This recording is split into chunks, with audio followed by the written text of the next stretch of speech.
Olá, bom dia! Começa agora uma nova edição do programa Gestão com a Identidade e trazemos para você agora alguns dos destaques apresentados no Fórum Aquila 2023, realizado em Belo Horizonte em dezembro. Centenas de convidados participaram do evento. No palco, a apresentação de cases de sucesso e de metodologias inovadoras aplicadas a organizações públicas e privadas de todo o país. E um dos cases que foi apresentado no palco foi o da Ali Combustíveis. A empresa está no mercado há 25 anos, é a quarta maior distribuidora de combustíveis do país. Eu converso agora com Fúvio Stomelini, CEO da Ali Combustíveis, e também com Carlos Eduardo Silva, gerente de planejamento e investimentos da empresa. Bom dia, Fúvio, seja muito bem-vindo ao programa. Bom dia, obrigado.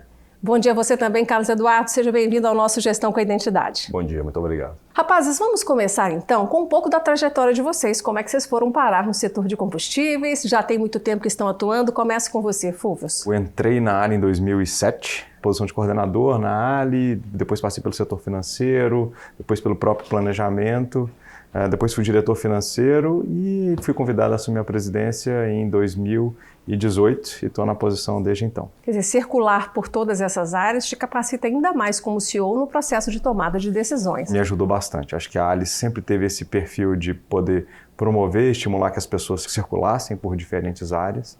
E acho que foi um dos benefícios que eu tive durante essa trajetória de poder compreender um pouco mais das operações da empresa, que são muito complexas. Excelente. Carlos Eduardo, vocês fizeram uma dobradinha no palco, estão repetindo essa dobradinha aqui no programa e já vem de longa data esse trabalho de vocês em conjunto.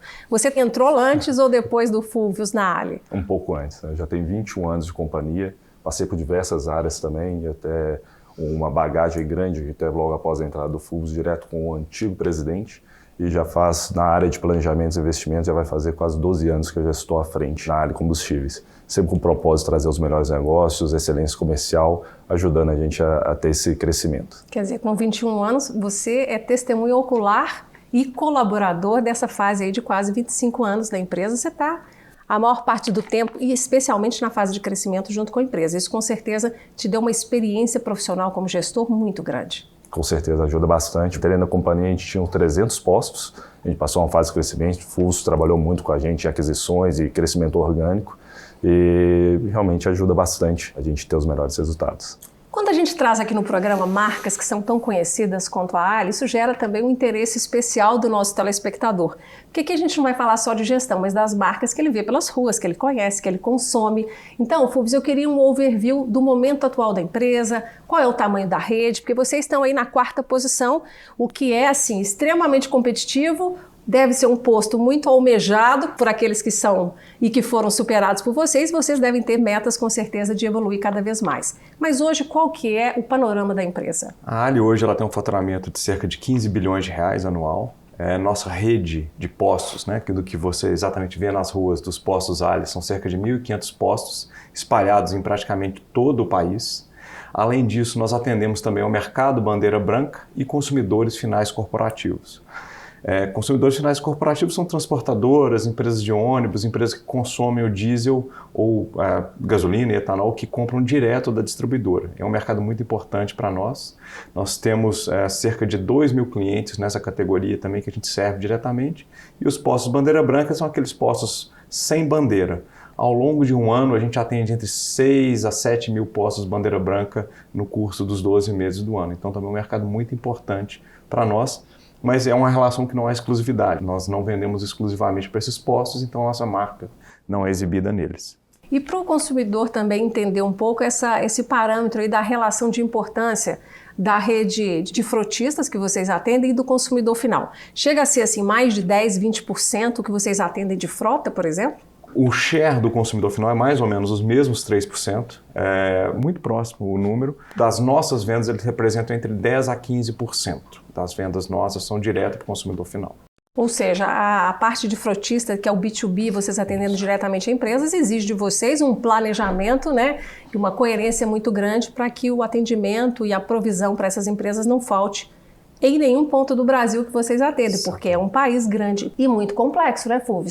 Porque quando você falou que está espalhado pelo Brasil inteiro, eu só imagino aqui a complexidade de chegar a esses estados. Hoje a sua parte de logística deve ser algo que te tira o sono. Sempre.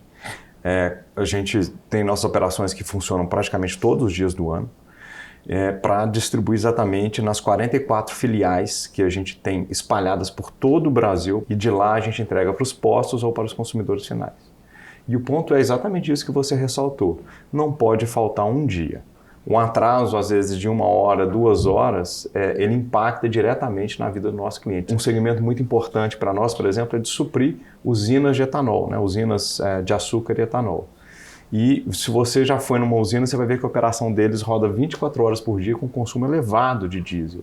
Longe dos grandes centros consumidores, mas que a gente tem que chegar, por exemplo, para poder levar da nossa base e chegar até a usina, muitas vezes numa operação just in time, porque ele depende daquele diesel para continuar a moagem.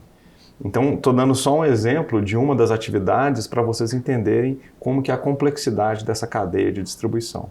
E além disso, a gente tem que fazer a coleta dos produtos, né? Não é só sair da refinaria, entrar no duto e entrar na nossa filial. Muitas vezes existem operações de importação que você tem que coletar no porto, transportar e levar até a nossa base.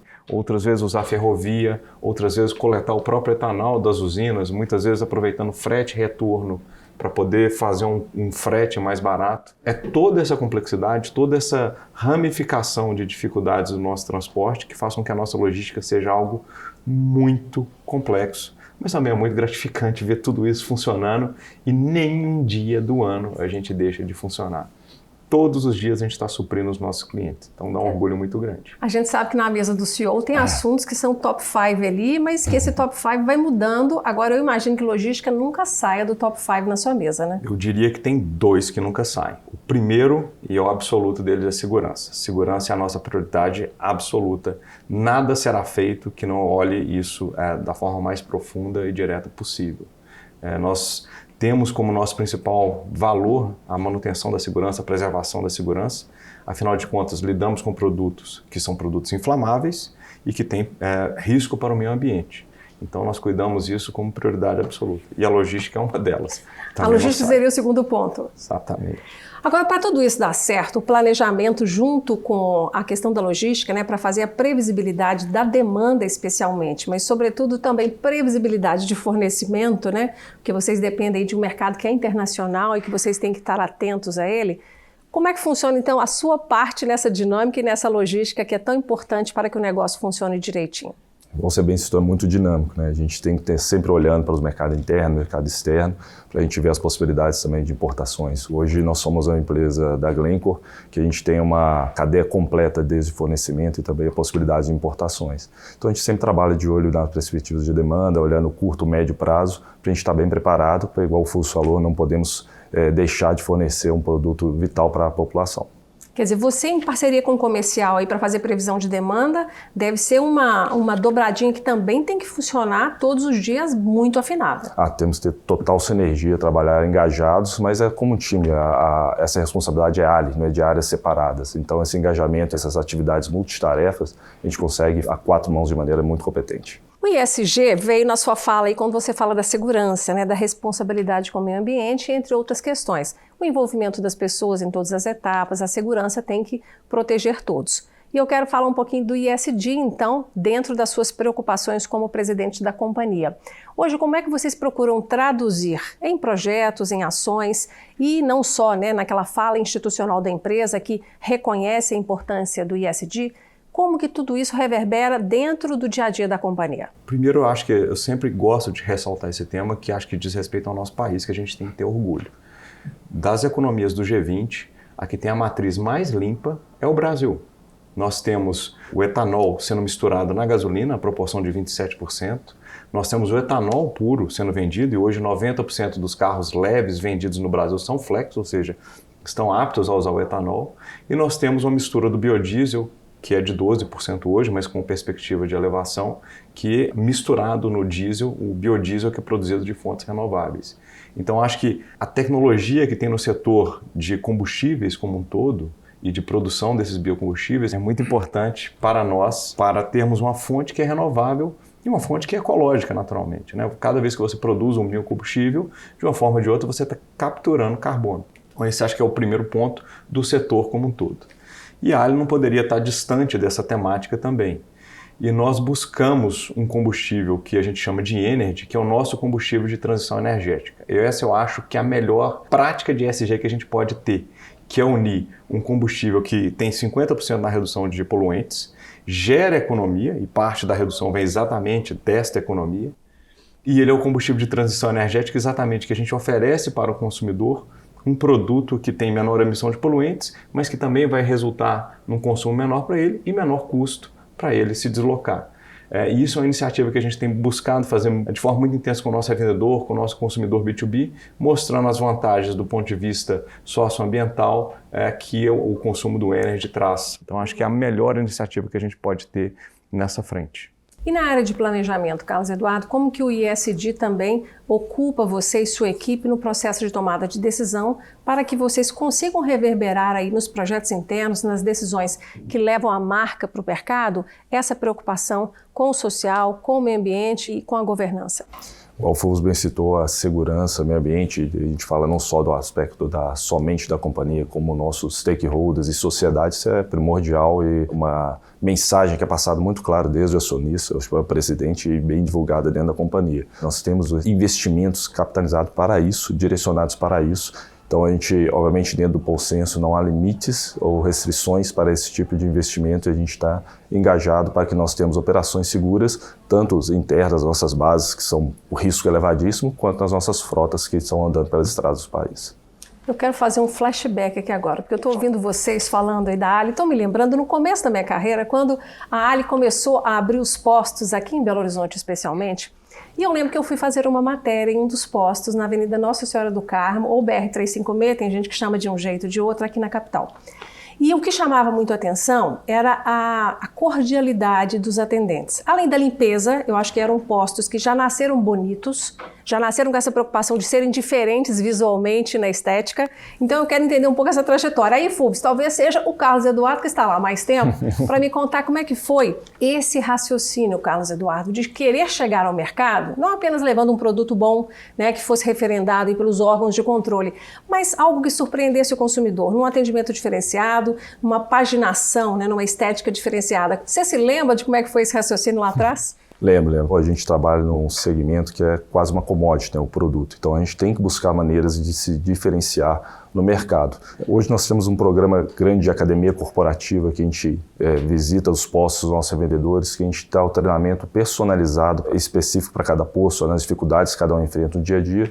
E obviamente essa parte de a gente estar com a estética, o atendimento. Temos os 4 ônibus de escolas que ficam rodando o país e dando esses treinamentos em loco. Para evitar também que o posto fique sem os colaboradores, então a gente vai em loco para ter essa oportunidade de treinamento e capacitar os funcionários para a gente ter esse diferenciamento de mercado.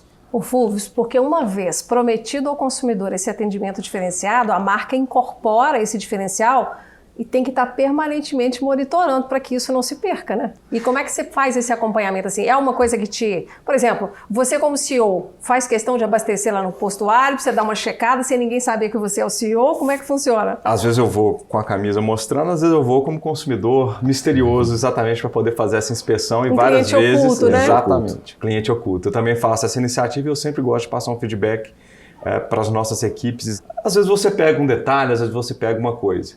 Tem uma prática que eu aprendi de um diretor comercial, que é muito importante para nós e que a gente...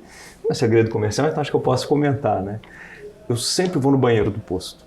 Eu sempre gosto de ir no banheiro para poder entender qual que é o grau de limpeza que tem, qual que é o cuidado. E a gente também, nessa iniciativa da Academia Corporativa, além dela, a gente tem uma outra, que é o Clube Ali, que a gente premia os postos da nossa rede que tem as melhores práticas. E um dos prêmios, muitas vezes, que a gente concede para os postos, para aqueles que foram melhor classificados, é exatamente a reforma do banheiro.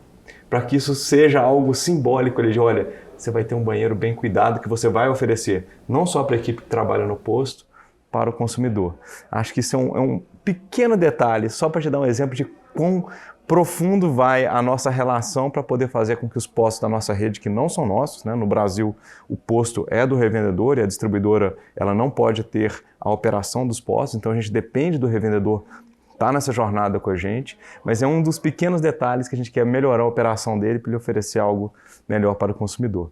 E aí nessa iniciativa, como o Cadu falou, A academia corporativa é crucial para nós, para oferecer esses treinamentos, e a gente faz via vídeo, via pílulas de conhecimento no celular, temos um podcast para poder mostrar isso e fazer isso, além dos ônibus escola, e também para levar isso para o próprio frentista, para que ele ofereça a simpatia que você comentou.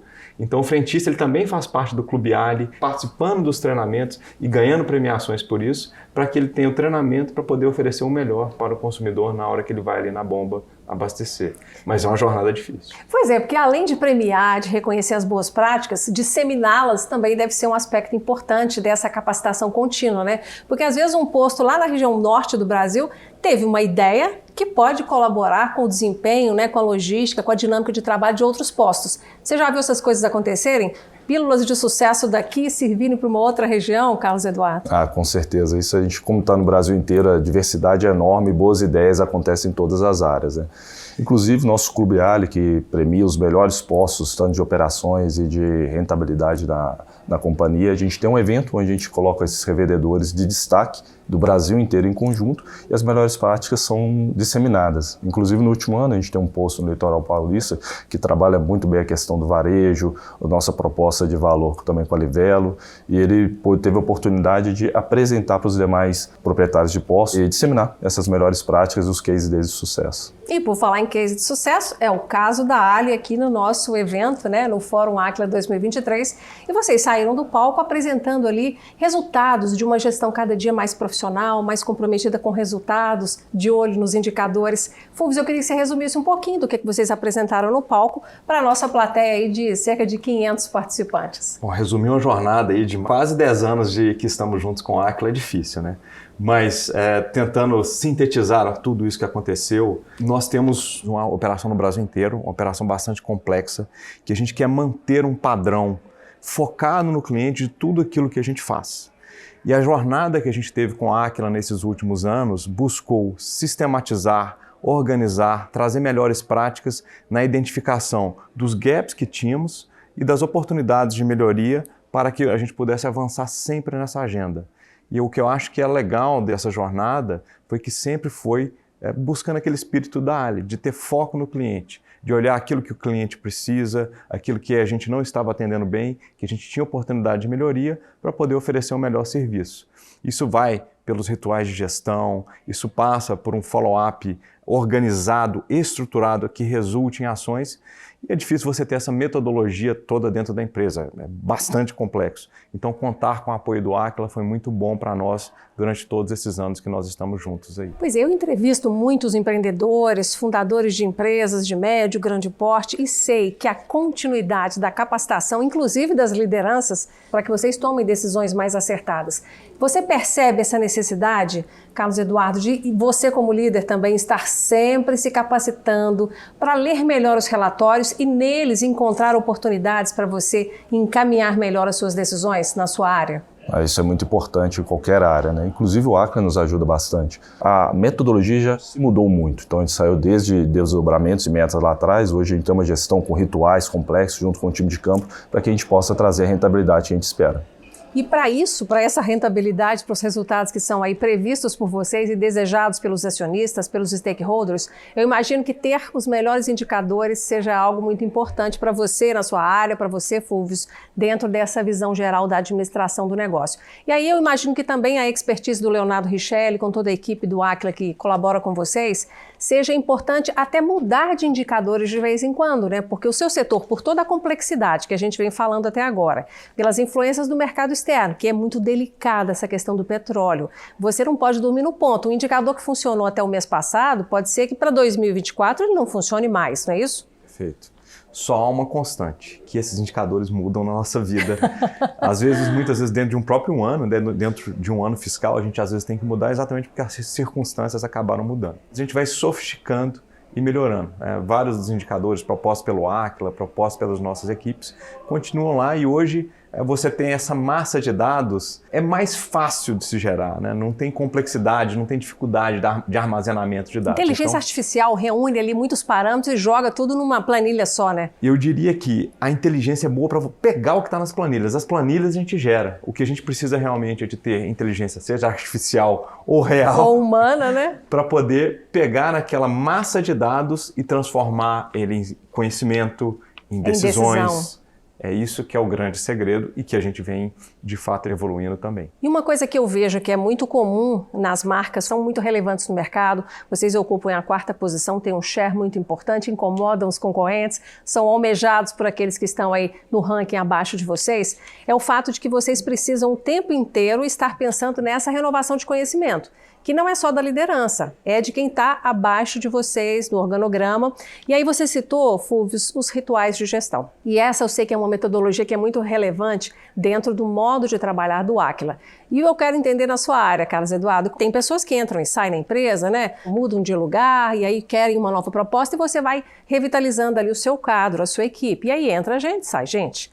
Como é que você faz dentro do ritual de gestão para todo mundo estar na mesma página, as pessoas estarem preparadas para discutir aquele momento da companhia, aquela estratégia que está ali no momento exigindo de vocês um esforço maior?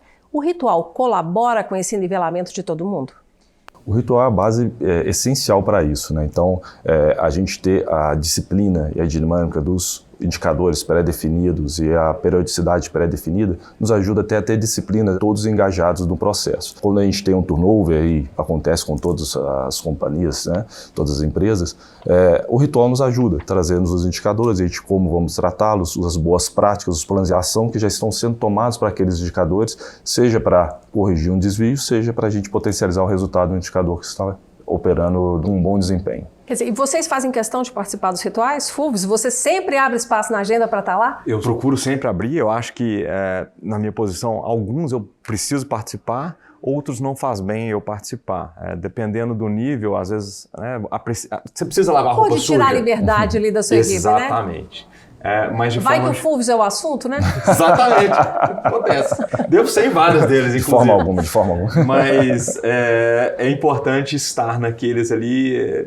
pontualmente, né? Às vezes você não tem 12 rituais no ano, você não precisa estar em todos. Mas pontualmente, a cada trimestre, é importante participar deles exatamente para acompanhar. E para dar o exemplo, né? Também. Você também, Com né, Carlos certeza. Eduardo? Tem que dar o exemplo. Não, além de dar o exemplo, a gente bota a mão na massa, participa junto, a gente compra junto com todos da equipe para a gente atingir o resultado. Estamos todos engajados. O resultado é da área, não é de uma área separada. O Fulvio escolhe mais os rituais que ele quer participar, você está em todos. A agenda dele é mais cheia, né?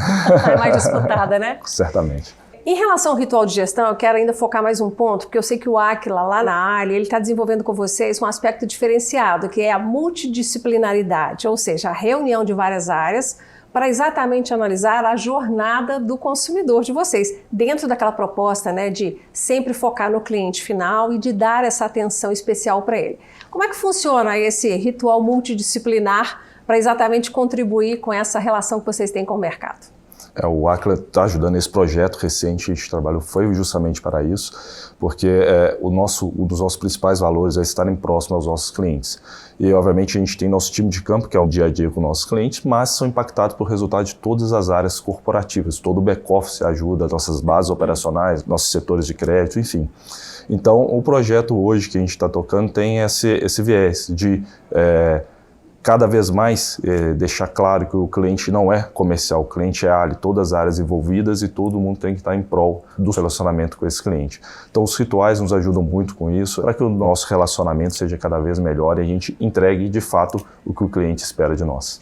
Fulvio, imagino que haja um crescimento do entrosamento da equipe nesse ritual multidisciplinar, porque às vezes uma área desconhece o desafio de outra e às vezes até a oportunidade que foi enxergada em uma área, a área que poderia ser a fornecedora da solução, às vezes não sabe disso ainda. Esse intercâmbio interno de experiências e oportunidades deve ser fundamental. Absolutamente fundamental, ele só tem que ser disciplinado. Porque é do ser humano, né? Falar, por que você não faz isso? Por que você não faz aquilo? Então, para não virar um festival de palpites, ele precisa ser feito de forma estruturada e focando isso que o Cadu comentou, a jornada do cliente lá dentro. Cada um olhando o que é que pode ser feito de melhor, onde que a gente tem campo para aprimorar, para poder exatamente chegar no melhor padrão de atendimento ao nosso cliente. Então é fundamental que as pessoas estejam unidas e entendendo aonde que a gente quer chegar. Olha, eu quero ser a mais próxima, eu quero ser a que atende melhor o nosso cliente. Aonde eu estou falhando? O que eu posso melhorar para fazer isso?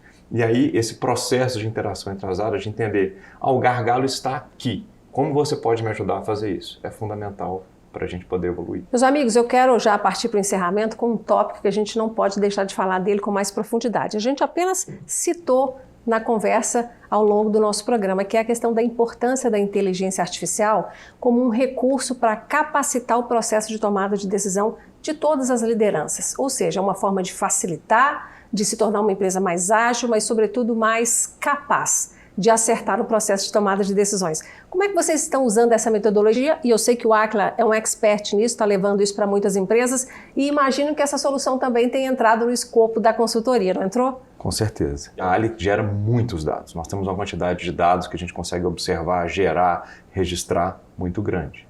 Mas conseguir trabalhar esses dados é que é a grande dificuldade que a gente precisa. É nesse ponto que a gente conta com inteligência artificial para estar cada vez mais ligada na avaliação desses dados e na melhoria da qualidade da decisão. Acho que uma das grandes virtudes da inteligência artificial é que ela pode aprender com as próprias decisões e suas ações. E você fazer isso de forma constante, sistêmica, é muito bom para que a gente possa acelerar esse processo de aprendizagem, né? Então, óbvio que você começa pelo mais simples, mas depois pode migrar eventualmente para o mais complexo, mas é algo que a gente quer incorporar no nosso dia a dia para poder entregar, mais uma vez, mais agilidade, mais praticidade, menores custos e assim por diante. Carlos Eduardo, como líder de área, como responsável, você já deve estar almejando possibilidades que a inteligência artificial pode colocar na sua mão, né? O Aquila vai nos ajudar nisso, estamos com um projeto já encaminhado para 2024, a gente trabalhar com essa combinação, que eu vejo no Aquila uma combinação muito poderosa, né? Que a inteligência artificial, como o Fulvio bem pontuou, o dado em si não gera resultado. Então essa combinação que a gente vai ter da inteligência artificial estruturada e a gestão em cima disso, né? Que é capturar um gap, entender e poder mapear um gap, é um trabalho árduo, mas é um percentual pequeno do trabalho. É colocar isso em prática, colocar isso no campo, fazer acontecer, que é realmente o grande desafio. Então o Aquila tem essa combinação que eu entendo poderosa da inteligência artificial, trabalhar com os dados que nós já possuímos e materializar isso em gestão no dia a dia para a gente poder implementar e de fato trazer para os nossos resultados. Excelente, porque o que vocês estão deixando bem claro é que mesmo uma empresa tão grande quanto a Ali não pode dormir no ponto quando se trata de aprimorar a gestão. Por mais que hoje o resultado esteja bom, dá para melhorar. O cenário externo muda, vocês têm que se reposicionar, para isso tem mais trabalho, para isso tem que capacitar de novo a equipe, tomar novas decisões, ter estratégias diferenciadas. Então essa preocupação de vocês constante com a evolução, eu tenho certeza que é o que vai levar vocês a alcançar os resultados que vocês esperam aí para os próximos anos. Fulvio, muitíssimo obrigada por essa entrevista. Obrigado. Sucesso nos seus projetos. Obrigado. Muito obrigado. Obrigada a você também, viu, Carlos Eduardo? Muito sucesso na sua área, em todos os projetos e novas ideias aí para fomentar cada vez mais os resultados. Muito obrigado. Bom, gente, nós ficamos por aqui com o programa Gestão com Identidade. Para você rever ou compartilhar o nosso programa, é só acessar o YouTube do Aquila. Querendo falar com os consultores, eles estão acessíveis pelas redes sociais ou então lá no site do Aquila. E semana que vem estaremos de volta com mais técnicas e cases para te ajudar a ser um gestor excelente. Obrigada pela audiência e até lá!